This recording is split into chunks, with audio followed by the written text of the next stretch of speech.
As of March 2025, roughly 8 billion humans live on planet Earth, all of which belong to the same species, Homo sapiens. Today, we are alone, the undisputed rulers of the planet. That said, there were many points throughout human evolution where the world was far less crowded with Homo sapiens, yet far more crowded with other human species. Imagine walking through an ancient African landscape and encountering groups of individuals that, from afar, look like you, but up close are entirely foreign. You find yourself in a world teeming with diversity. Some humans with massive jaws built for chewing tough plants, others crafting primitive tools, and still others walking alongside them, adapted for entirely different ways of life. How would you react? Would you treat them kindly or confront them with nervous hesitation? This sounds like a hypothetical Planet of the Apes inspired scenario, but it occurred throughout the 7 million years of hominin evolution. There were undoubtedly times when multiple disparate human species were living at the same time. Some of these species were our direct ancestors, others were evolutionary dead ends, close relatives who, despite their intelligence and adaptations, eventually vanished. In this video, we'll be taking a look at these other species and the points at which many of them existed simultaneously. We're going to explore one of the most crowded times in human evolution, the moments when our family tree had the most branches. We'll uncover the lost species that once walked the earth, how they interacted, and why, in the end, only one species remains: us.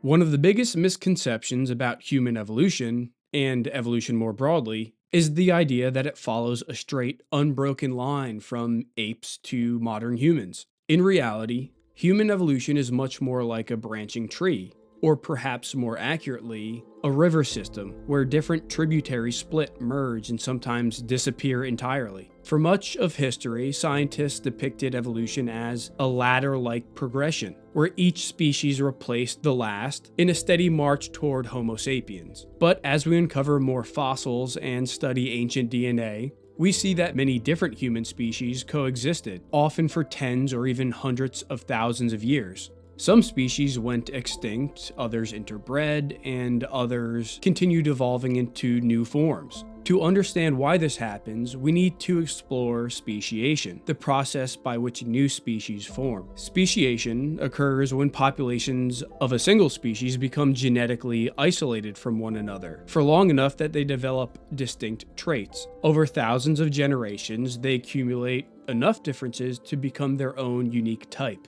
And there are a few ways this can happen. First is geographic isolation. If a population of humans or human ancestors becomes separated, perhaps by mountains, deserts, or rising sea levels, they stop exchanging genes.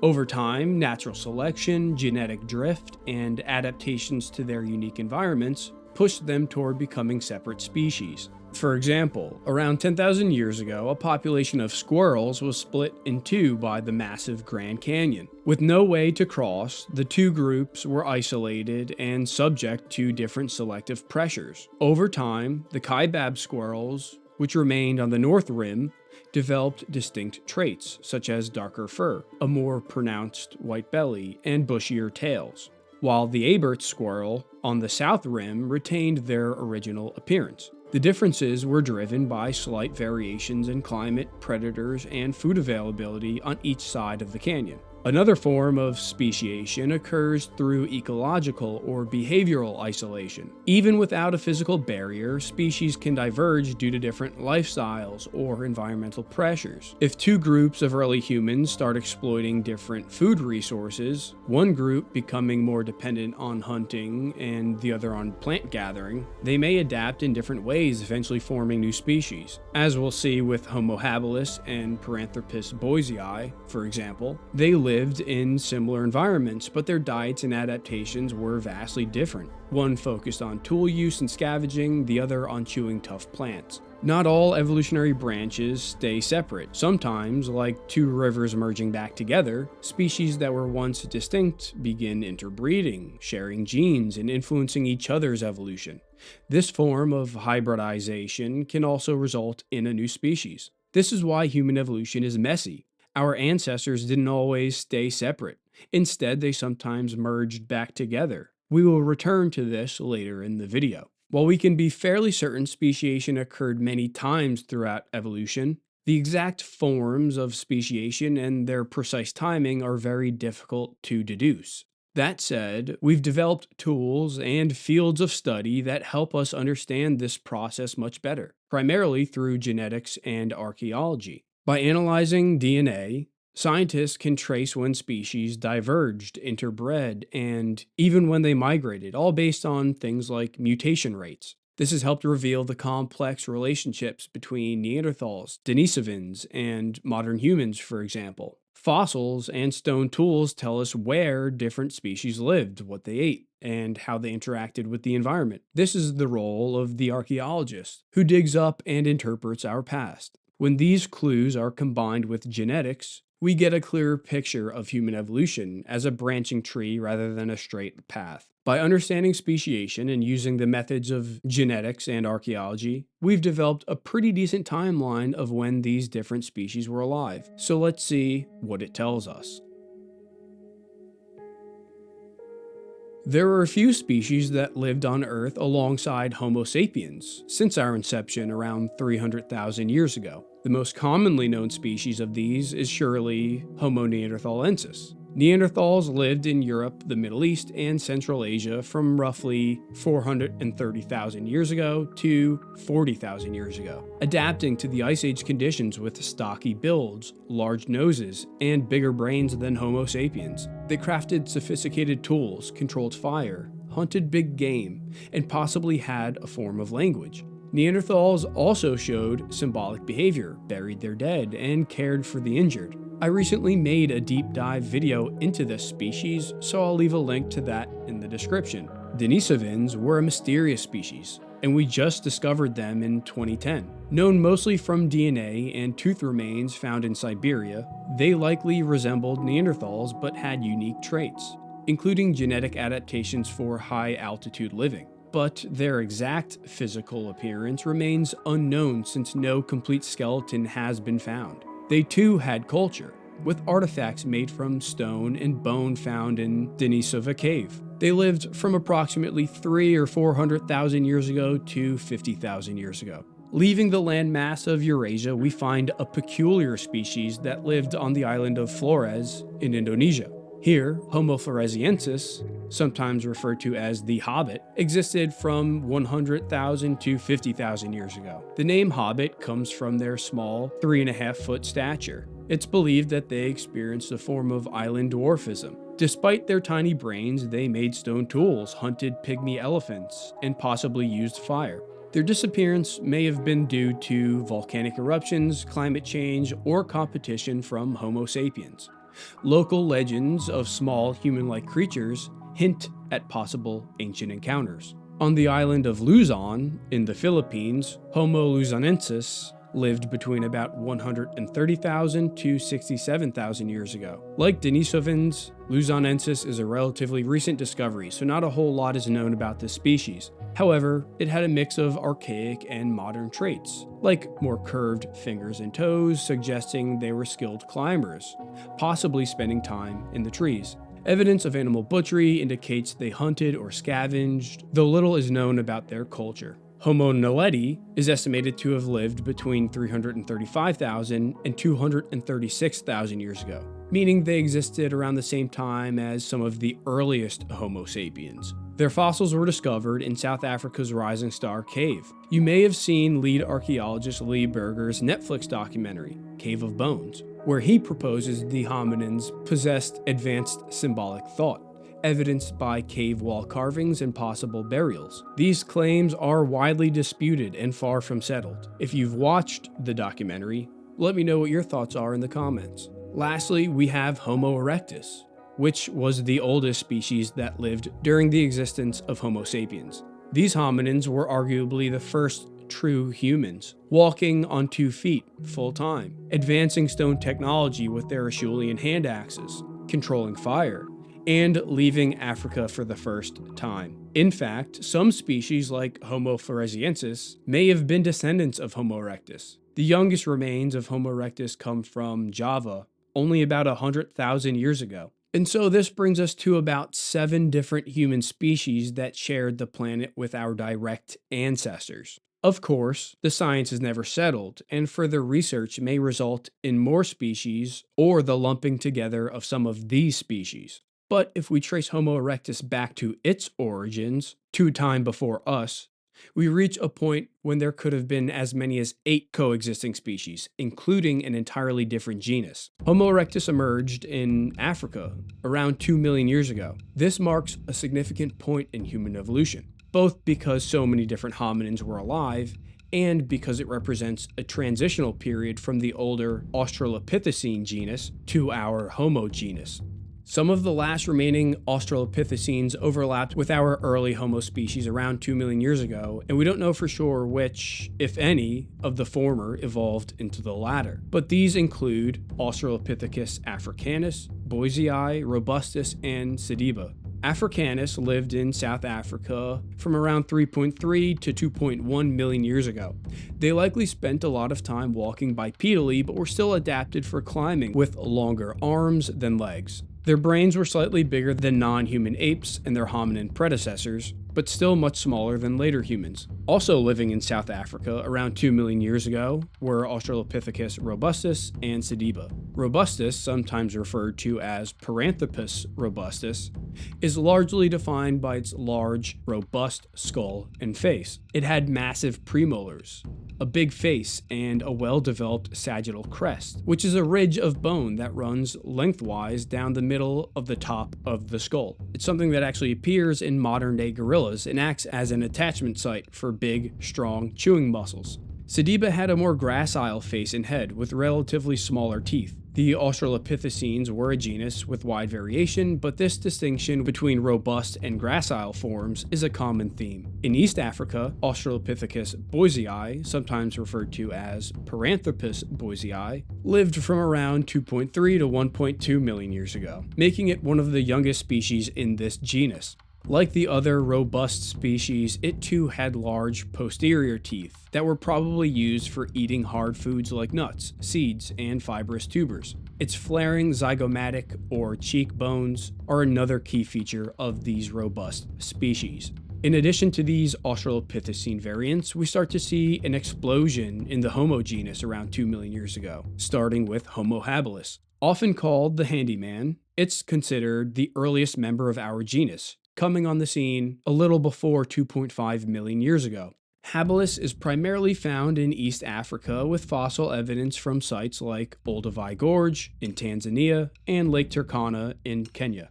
It had a relatively small brain, about 600 cubic centimeters, or cc's, a more ape-like body with long arms, but a slightly more human-like face compared to the Australopithecines. Homo habilis is often credited with creating and using some of the earliest stone tools, the Oldowan industry, consisting of simple, flaked stone tools for cutting and processing food. However, new evidence of stone tools from 3.3 million years ago suggests a pre-Homo ancestor could have been the original handyman. Homo rudolfensis was another East African species coexisting with Homo habilis. The two were very similar, but rudolfensis was a little bigger with a brain size of about 750 cc's. It had a longer face with larger teeth, suggesting differences in diet and lifestyles. Some researchers debate whether it's truly a different species or just a variant of Homo habilis. While no direct evidence of tool use is associated with them, their time period overlaps with the Oldowan culture, so it's possible they participated in early tool making. We touched on Homo erectus, but we also have Homo ergaster.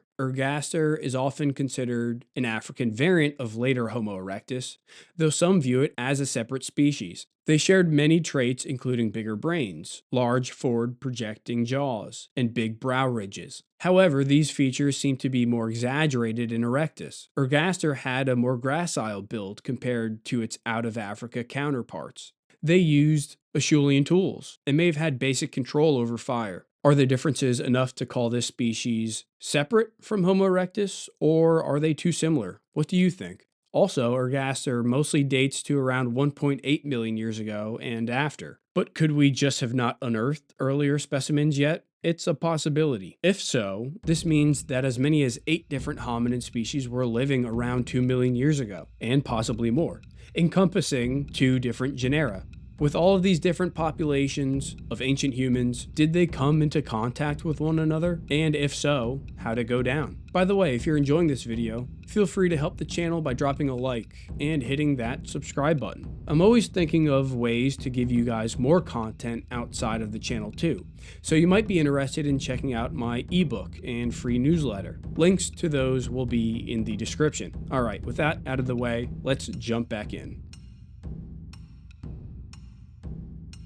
To reconstruct the interaction between these various human species of our past is a seriously daunting task. How can we know if these encounters were peaceful or violent? Were they fleeting, hostile, cooperative, or something in between? And in the end, why are we the only ones left? Luckily, many geneticists have chosen to take on this challenge. Through their research, we now know that there was at least some degree of cooperation between species in the form of interbreeding. This is at least true for more recent species, but we have yet to recover and sequence DNA from most ancient human species. Interbreeding happens throughout the natural world and can blur the lines between distinct species. While many hybrids are sterile, like mules, which result from horse-donkey pairings, others remain fertile and can result in the admixture of genetic material from one species into another, sometimes even leading to the merging of 2 species over time. And this is precisely what geneticists have uncovered in modern Homo sapiens. The sequence of the Neanderthal genome, taken from bones found in a Croatian cave in 2010, exposed us to the fact that modern humans outside of Africa carry approximately 1 to 2% Neanderthal DNA. Conversely, more recent studies have shown that DNA of Neanderthals contained up to 3.7% Homo sapien DNA. The gene flow between our 2 species was a two-way street. Importantly, the researchers of that initial study wrote, comparisons of the Neanderthal genome to the genome of 5 present-day humans from different parts of the world identify a number of genomic regions that may have been affected by positive selection in ancestral modern humans. Further research into the implications of this admixture has discovered that many of the genes we acquired from Neanderthals were likely adaptive. The authors of one review say, some Neanderthal alleles facilitated human adaptation to new environments, such as novel climate conditions, UV exposure levels, and pathogens. Included are the BNC2 gene, which is related to skin pigmentation and freckles in European populations, and the POU2F3 gene, which is found at a high frequency in East Asia and plays a role in keratinocyte proliferation and differentiation, a crucial mechanism for skin barrier function. These Neanderthal-derived genes likely helped early Homo sapiens adapt to northern latitudes by optimizing skin pigmentation for UV absorption and vitamin D production, and by modifying skin properties for climate resilience. Similar insights have been discovered related to Denisovan DNA.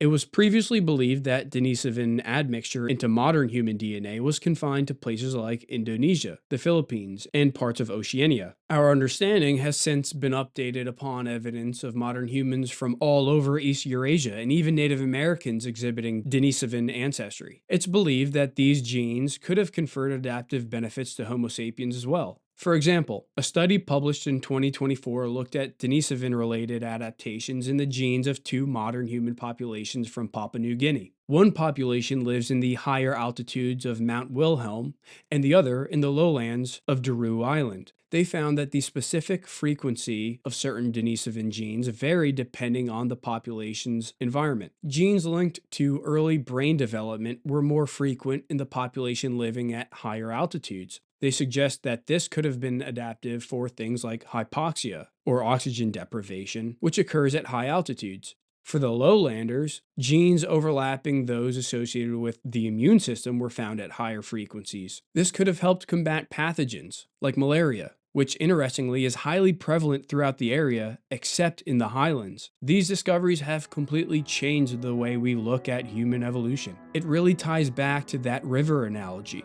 The evidence of interbreeding within our genes reflects a braided river that is often splitting into discrete channels, but eventually meeting again at some point down the line. This seems to be the best evidence we have for non-violent interactions between species, although we can't rule out how even mating can sometimes be forceful. Given our own human propensity for violence, though, it probably wasn't all flowers. We know that modern humans are capable of malice. Look no further than the atrocities of the 20th century for a horrific glimpse into our dark side. We also have some evidence of prehistoric violence within our Homo sapien lineage. Between 14,000 and 18,000 years ago, groups of hunter-gatherers engaged in large-scale violence at the site of Jebel Sahaba, located near the Nile River in modern-day Sudan. It's one of the earliest known archaeological sites to hold such evidence. The site contains a cemetery with the remains of over 60 individuals from the late Stone Age. What makes Jebel Sahaba particularly significant is the high prevalence of traumatic injuries among the skeletons, many of which are consistent with violent conflict. Over 60% of the individuals show signs of healed or unhealed trauma, including embedded stone projectile points, fractured bones,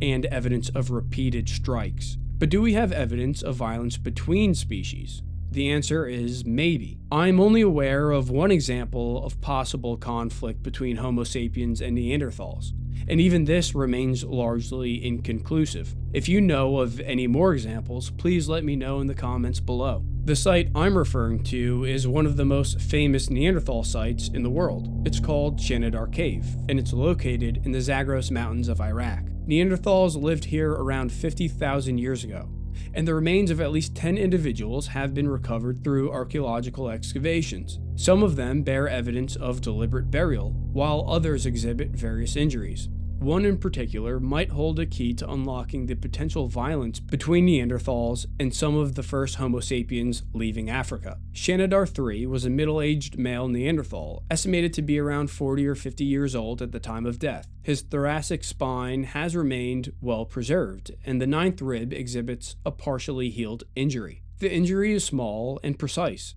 suggesting it may have been caused by a sharp projectile-like spear or arrow. Experimental archaeological studies on pig and goat ribs were performed to test whether the Shanidar III injuries are characteristic of a short-range stab or a long-range weapon. Accordingly, hand-deployed thrusting spears tend to be relatively heavy weapons that travel at comparatively low speeds. Because this weapon is handheld, and because the moving parts of the operator's body contribute to the transfer of energy and momentum to the target, thrusting spears generally possess relatively high kinetic energy and momentum. Long-range weapon systems, on the other hand, usually employ low-mass projectiles, operating at comparatively high speed. The nature to the lesion to the left rib of the Shanidar III Neanderthal is most consistent with injury from a low kinetic energy, low momentum weapon. The problem is that we don't have evidence of Neanderthals using smaller long-range weapons that would leave this sort of lesion, but archaeological excavations of some African Homo sapien sites dating to more than 60,000 years ago suggest that our species did,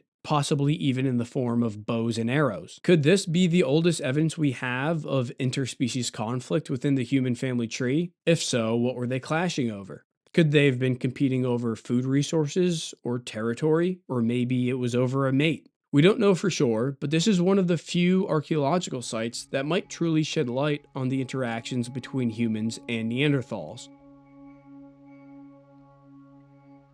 Given all the species we've discussed throughout this video, with as many as 8 coexisting simultaneously, and the high probability that many of them came across one another, why are we the only ones left? This question has plagued anthropologists for years, at least since 1856, when archaeologists found the first Neanderthal remains in the Neander Valley in Germany, and we can pose many anthropological answers to this question. Maybe we simply developed more sophisticated tools, art, and cultural practices with our higher level cognition, like the complex projectile weapon possibly used against Shanidar III, for example. These advancements would have facilitated our adaptability to a diverse range of environments. Maybe it was our ability to form larger interconnected social networks, allowing for shared knowledge, resources, and innovations. This flexible social cohesion likely also contributed to our enhanced survival and adaptability in various environments, potentially giving Homo sapiens an edge over other human species with smaller, more rigid social structures. Having larger groups also means a bigger gene pool that can counter maladaptive traits.